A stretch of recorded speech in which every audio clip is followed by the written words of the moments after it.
ஒரு புதிய கட்சி தன்னுடைய சதவீதத்தை கற்பனையில் தான் அப்படி ஆயிடுவார் இப்படி ஆயிடுவார்னு சொல்ல முடியுமே தவிர களத்திலே இன்னும் நிரூபிக்காத, தேர்தல் களத்தையே சந்திக்காத ஒரு முதல் கட்ட முயற்சியில் இருக்கக்கூடிய விஜய் அவருக்கான பணியோடு அவர் இருக்கணும், அவருக்கான எல்லையில் அவர் நிற்கணும் அப்படின்னு எடப்பாடி விரும்புகிறார்.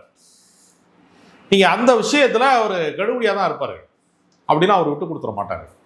தன்னுடைய தலைமைக்கு இணையாக இன்னொரு தலைமை தன் கட்சிக்காரனையே அனுமதிக்காதவர் நீ கூட்டணிங்கிற பேரில் உள்ளே வந்துக்கிட்டு நானும் ஒரு டெப்டி சிஎம், நானும் ஒரு தலைவர் அப்படின்னு சொல்கிறது இருக்குல்ல, அவர் ஏற்றுக்கொள்ளலை. ஏன்னா அவருக்கு ஏறத்தாழ அவருக்கு ஒரு 50 வருட அரசியல் இருக்கிறது. ஸ்டாலினும் அவருக்கும் ஒரே காலகட்டத்தில் தான் அரசியலில் அவங்க ஒரே காலகட்டத்தில் தான் வந்திருக்கிறாங்க. அதனால் அவர் ஒரு அரை நூற்றாண்டு அரசியலுக்குள்ளே அவர் பயணப்பட்டதுனால அவரால் இதை ஏற்க முடியலை. பாஜக இல்லாத போது அவர் அதிமுக கூட்டணிக்குள்ளே விஜய் வர வேண்டும் என்று விரும்பினார். அந்த கனவை உடைத்தது யாருன்னா விஜயே தான்.